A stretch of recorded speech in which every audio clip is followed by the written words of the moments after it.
जय राम, जय सिया राम, जय हो बागेश्वर धाम सरकार। ये बात सत्य ही कहा जाता है कि माँ बाप अपने बेटों को एक शहजादे के जैसे, एक राजकुमार के जैसे पालते हैं। लेकिन जब वही बेटे बड़े हो जाते हैं तो उस बूढ़े माँ बाप का पालन नहीं कर पाते, उनका बोझ नहीं उठा उठा पाते हैं। तो आज मैं आप लोगों को एक ऐसी कहानी सुनाऊंगा जिसमें एक बूढ़े बाप और एक बंदर की कहानी है। शायद आप इसे सुन करके आपके रोंगटे खड़े हो जाएंगे। इस वजह से इस वीडियो के अंत तक जरूर बने रहेगा। लेकिन छोटी सी मेरी गुजारिश है, आप कहानी में खोने से पहले यदि आप हमारे चैनल को सब्सक्राइब नहीं किए हो तो प्लीज चैनल को सब्सक्राइब करके आप मेरे साथ हमेशा के लिए जुड़ जाए, ताकि हर प्रकार के वीडियो का नोटिफिकेशन आपको टाइम पर मिल सके।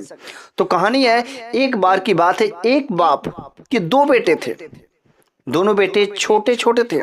चूंकि वह बाप बिल्कुल ही गरीब था, लेकिन अपने बेटों के जो कुछ भी ख्वाहिशें थी, जो कुछ भी जरूरतें थी, वह हर हालत में पूरा करता था। छोटे बेटे धीरे धीरे बड़े होना शुरू हो गए। चूंकि उसकी माँ नहीं थी, उनकी पत्नी, जब दोनों बच्चे छोटे ही थे तभी बचपन में ही उनकी पत्नी अर्थात उन बच्चों की माँ का देहांत हो गया था और इस दुनिया को छोड़ करके चली गई थी। इस वजह से वह बाप इतना अपने बच्चों को प्रेम करता था, प्यार देता था कि ताकि उन बच्चों को कभी अपने माँ की एहसास नहीं होने देता था। दोनों बच्चों को अपने छाती से लगा करके रखता था, एक पल भी उनसे दूर नहीं रह पाता था। लेकिन वो बच्चे धीरे धीरे बड़े होते गए, उनको पढ़ाया लिखाया, सब कुछ किया। लेकिन इसी बीच एक दिन वह बूढ़ा बाप, चूंकि समय गुजरने के साथ जैसे जैसे उसकी उम्र बीतती गई तो वह धीरे धीरे बुढ़ापा भी दस्तक देने लगे थे। इस वजह से थोड़ा सा वह बूढ़ा जरूर हो गया था।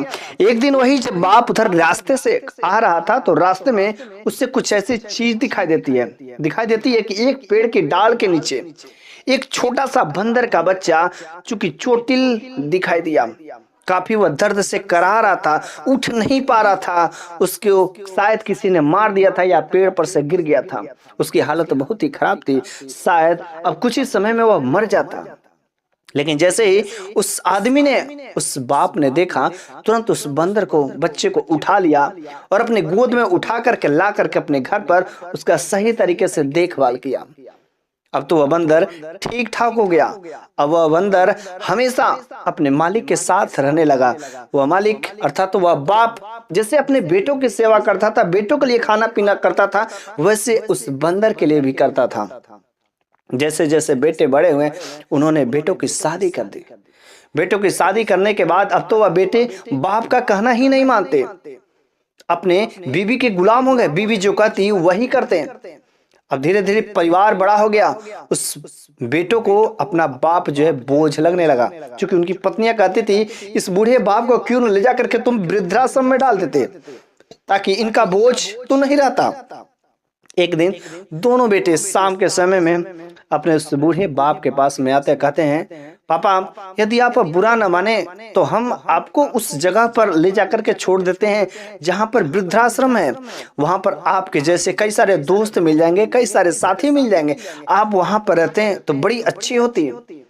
और बूढ़ा बाप समझ गया कि मैं अब बेटों पर बोझ बन गया हूँ, अब बेटा मेरा बोझ नहीं उठा सकते। उस बूढ़े बाप ने कहा, देखो बेटे, तुम सब क्या वृद्धाश्रम में छोड़ोगे, मैं खुद ही चला जाता हूँ जब मैं तुम लोगों पर बोझ जो बन गया हूँ।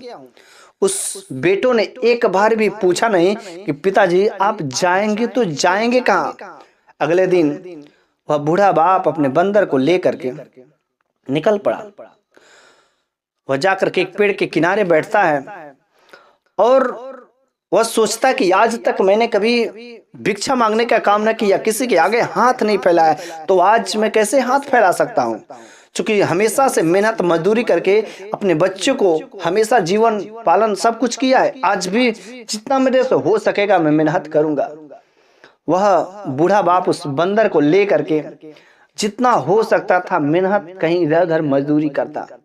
जब तक उसके शरीर में दम रहता वह सब चीज करता, किसी तरीके से अपने और बंदर का रोजी रोटी का गुजारा करता था। वो बंदर अपने मालिक के इस हालत को देख रहा था। धीरे धीरे शायद उसके भी अंदर कुछ ऐसा फीलिंग आ रहा था कि मेरे मालिक के साथ कुछ बुरा हुआ है। उनके बेटे ने आज घर से बाहर निकाल दिया है। उस बंदर का भी धीरे धीरे कुछ एहसास हो रहा था कि मेरे मालिक के साथ कुछ गलत हो रहा है। लेकिन एक दिन ऐसा कुछ हुआ, अचानक वह बूढ़ा बाप सोया हुआ था। कुछ ऐसी प्राकृतिक दुर्घटना हो जाती है उसके साथ में कि उसके आंखों की रोशनी चली जाती है। अगले सुबह उठता है तो उसे कुछ दिखाई नहीं देता है। जब उसे कुछ दिखाई नहीं देता, वह इस सोच करके रोने लगता है कि अब मैं अपना कैसे जीवन यापन करूंगा। उसे कुछ नहीं समझ आता है। बंदर को कुछ ना कुछ एहसास हो जाता है कि मेरे मालिक के साथ अब कुछ गड़बड़ हो गया है। अब शायद मेरे मालिक कुछ नहीं कर सकते, मेरे को ही कुछ करना पड़ेगा। अब बंदर उसी पेड़ के किनारे मालिक के पास में बैठ करके इधर उधर अलग अलग प्रकार के उछल कूद करता। अब जिसे अलग अलग प्रकार के उछल कूद करने से वहां पर धीरे धीरे लोगों की भीड़ इकट्ठा हो गई और वह भीड़ एक आध रुपये, 1 रुपये, 2 रुपये बंदर की तरफ फेंकना स्टार्ट कर दिया। वह बंदर अलग अलग परफॉर्मेंस, अलग अलग करतूत करके ऐसे धीरे धीरे चौराहे पर उस बूढ़े बाप के साथ में, उस बूढ़े आदमी के साथ में लेकर के जाता और उस बूढ़े आदमी को खड़ा कर देता और अपने अलग अलग कारनामे दिखाता, जिसको देख करके लोग अच्छे खासे पैसे भी देने लगे। अब तो उस बूढ़े आदमी का एक जीने का आसरा हो गया कि वह बंदर धीरे धीरे कुछ पैसे इकट्ठा करता और अपने मालिक को देता, जिससे रोजी रोटी चलने लगी। 2 वक्त की रोटी तो मिलने लगे। एक बार की ऐसी बात हुई कि वह बंदर बहुत ही अच्छा अपना परफॉर्मेंस, अपना करतूत दिखा रहा था। एक मेला में गया हुआ था। उसी मेला में एक बहुत बड़ा सर्कस भी आया था। तब तक काफी यहाँ पर इस बंदर के पास भीड़ लगी हुई थी। उस सर्कस का जो आदमी था वह सोचता कि आखिर यहाँ पर इतनी भीड़ क्यों लगी हुई है। वो देखता है तो बंदर अलग अलग प्रकार के हरकतें कर रहा है। उसका हरकत, उसका करतूत उसको अच्छा लग जाता है। वो सोचता है क्यों ना इस बंदर को अगर हम अपने सर्कस में शामिल कर लेते हैं तो हमारी जो प्रतिभा और बढ़ जाएगी। जैसे ही बंदर अपना करतूत दिखा लेता है, उस बंदर के मालिक के पास जाता है। तो जब बंदर के मालिक के बारे में पता करता तो अंधा है, बूढ़ा आदमी है और बस वह एक जीने का सहारा है। वह सर्कस का मालिक उस बूढ़े बाप से कहता है कि यदि आप मेरा कहना अगर मान लेते तो बड़ी अच्छी बात होती कि आपके पास जो बंदर है, ये जो करतूत दिखाता है मेरे को बड़ा अच्छा लगता है। यदि आप लोग मेरे सर्कस में यदि शामिल हो जाते तो आपको एक जीने का सहारा मिल जाता। हम अलग अलग देशों में भी जाते हैं, आपको अलग रहने का, खाने का, पीने का सब कुछ व्यवस्था मैं करता। यहाँ पर रोड के किनारे भटकने से अच्छा है आप वहां पर ऐश की जिंदगी करते हैं। बस आप मेरे साथ चलिए अपने बंदर को लेकर। अब बूढ़ा आदमी कहता है कि अब इससे अच्छी बात क्या हो सकती है। अब वह बूढ़ा बाप और बंदर दोनों लोग सर्कस में शामिल हो जाते हैं। अब तो वह बूढ़ा आदमी अपने बंदर के सामने बस खड़ा रहता और वह बंदर अलग अलग प्रकार की हरकतें, अलग अलग कारनामे दिखाता और उस सर्कस का मालिक उससे अलग अलग प्रकार के नए नए कारनामे भी सिखा दिया, ताकि लोग उस बंदर के कारनामे को देखने के लिए भीड़ उमड़ पड़ती थी। एक बार एक जगह पर सर्कस लगा हुआ था, काफी भीड़ लगी हुई थी। उस भीड़ में उस बूढ़े बाप के दोनों बेटे भी आए हुए थे, अपनी पत्नी के साथ आए हुए थे। जब वह सर्कस में देखा कि बंदर अलग अलग प्रकार के उछाल कूद कर रहा है तो वो पहचान जाते कि तो वही बंदर है कि जो मेरे पिताजी के साथ में था। हम लोगों ने बहुत बड़ी गलती किया, उस बूढ़े बाप को तो जाने दिया लेकिन बंदर ले लेना चाहिए था। हम लोगों ने बंदर को भी जाने दिया और ऐसा देख करके वो अचंभित हो जाते कब तो वो मेरे पिताजी अच्छे खासे पैसे भी कमाते होंगे, अच्छे खासे उनकी रकम भी मिलती होगी।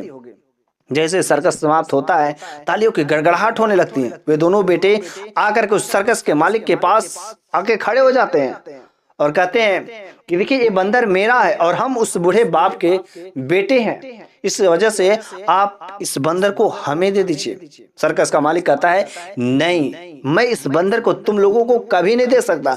तुम लोगों ने जो अपने बूढ़े बाप के साथ किया है, बुढ़ापे में तुमने उसको सहारा बनना चाहिए, लेकिन तुम लोगों ने उस बूढ़े बाप को घर से बाहर निकाल दिया। तुम लोग उसके बेटे नहीं है, बेटा तो वास्तव में यह बंदर है। यह बंदर तुम लोगों से बहुत ही अच्छा है, कम से कम बुढ़ापे में भी वह सहारा बना हुआ है, साथ छोड़ करके नहीं। चाहता यदि वह बंदर तो उस बुढ़ापे में जब घर से तुम लोगों ने बाहर निकाला था तो वह बंदर भी उस बूढ़े आदमी का साथ छोड़ के कहीं जा सकता था, लेकिन उसने साथ नहीं छोड़ा। उसने अपने मालिक के साथ गद्दारी नहीं की। लेकिन तुम दोनों ऐसे बेटे हो, नालायक बेटे हो कि तुम लोगों ने अपने बाप के साथ गद्दारी की। बाप के साथ चल नहीं सके दो कदम। बाप ने तुमको सब कुछ पढ़ाया लिखाया, सब काम किया था, लेकिन तुम लोग अपने बाप का बोझ नहीं उठा सके। ऐसे बेटे ना रहे तो ही अच्छा है। लेकिन एक बंदर बेजुबान प्राणी है, वह अपने बाप का देखो कैसे रक्षा करता है, अपने उस बूढ़े मालिक का कैसे रक्षा किया। तो मेरे प्यारे सभी भाइयों, यदि आप लोगों को जो कुछ भी इस कहानी से नॉलेज मिला होगा, शिक्षा मिली होगी, तब प्लीज कमेंट बॉक्स में बताइएगा कि आपको क्या सीख मिली है।